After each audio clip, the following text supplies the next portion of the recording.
Hi guys, nice to be with you again today.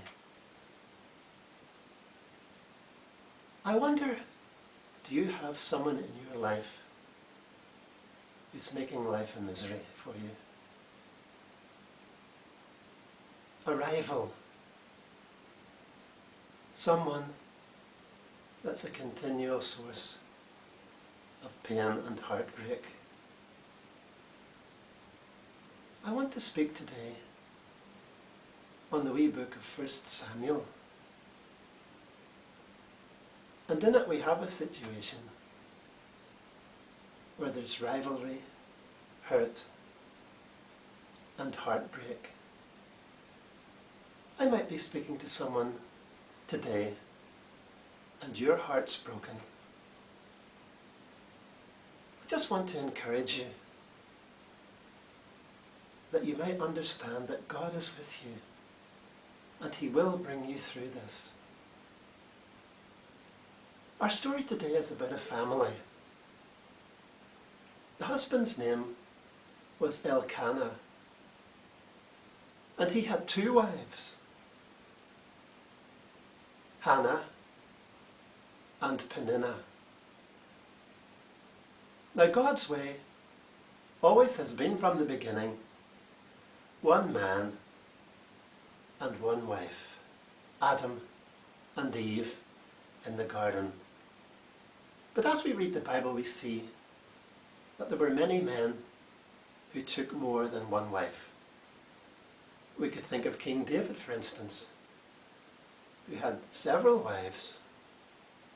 King Solomon, he had hundreds of wives and other women who were like wives to him, called concubines.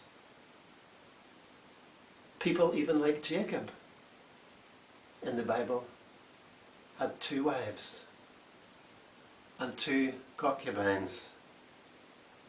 That's why we had all the trouble in his family. And that's why Joseph's brothers sold him into slavery. They didn't like him. He was just their half-brother after all. So we usually find in situations where there's more than 1 wife that there are problems in the family. Elkanah and his 2 wives. Now the problem was the rivalry between the 2 women, particularly on the part of Peninnah. You see, Peninnah had children. She didn't have any problem conceiving and having kids. But poor Hannah, on the other hand, just couldn't get pregnant. Every year the family would go up to a place called Shiloh, where God's tent was, and the priest, his name was Eli, and he had 2 sons. The family would all go up to worship the Lord once a year. And at that time, Peninnah always provoked Hannah. She went on and on at her. "You've no children." And it really broke poor Hannah's heart. She was always left in tears at the festival. And her husband, he loved her and he tried to comfort her. He always gave her a double portion to eat at the feast because she was his favourite. Perhaps that's why Peninnah was hostile too, because she knew that her husband loved her rival more than he loved her. But however, Hannah's rival really provoked her and her heart was broken. She wouldn't be consoled. And one year they went up to the feast and Hannah was still childless. She got provoked, her heart was broken. And in floods of tears, Hannah went in to God's temple. And she got down before the Lord and just poured out her wee heart to the Lord. She was just praying silently. Her lips were moving, but no words were coming out. She was just praying into herself. And Eli the priest, he saw this. he thought she was drunk, and he went up to her and he said, "How long are you going to be drinking wine? Put it away from you. Sober up," he was saying. And Hannah said, "No, don't think that I'm a bad woman," she said. "I'm not drunk, but out of a broken heart, I'm just praying to the Lord that he will give me the answer to my prayer." She didn't tell Eli what it was. And when Eli saw that Hannah was serious, he just said to her, "May the Lord give you the answer to your prayers and give you what you've asked for." Of course, Hannah was praying her wee heart out for a son.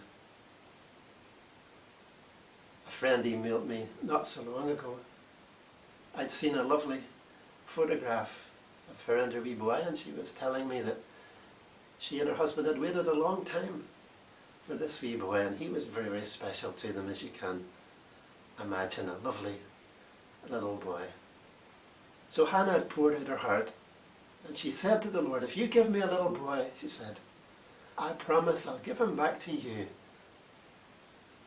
for your service in this temple." And then she brightened up. She was cheery. She went back to her family. She enjoyed the feast and the party and went on home. And it was during that year that the Lord answered Hannah's prayer.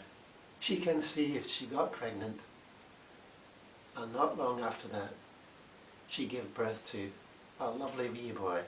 And she called him, do you know what she called him? She called him Samuel. That's right, Samuel. And the name Samuel means God hears. And so what am I getting at this afternoon? I just want to tell you, if you have a rival, if there's someone in your life that's making things difficult, maybe at work, maybe in the family, maybe at your Zumba class, maybe at school, or at college, or at uni, maybe in the neighbourhood, wherever it may be, if there's someone giving you a hard time, what should you do? Don't retaliate. Yes, your heart is broken. Cry your tears quietly and silently. But tell God about it. And tell God what you want. And trust God to work in your situation. And let your pain and heartbreak lead you to Jesus. I want to tell you, Jesus is searching for you. Jesus wants you to know that he loves you, that he cares for you, and that Jesus has got plans. And he is going to work out a miracle in your life and in your situation. And he's using this pain for good. He is. And he wants you to come to him. Take him into your heart and into your life and tell him your dream. Tell him what you want. And I want to tell you this afternoon, Jesus hears and Jesus answers prayer. So be encouraged. Be happy. Put a smile on your face. Trust in the Lord. He knows. And he is going to do something wonderful for you. Trust in him to do this. Trixie and I love you all very, very much. Thank you for being with us. And see you soon.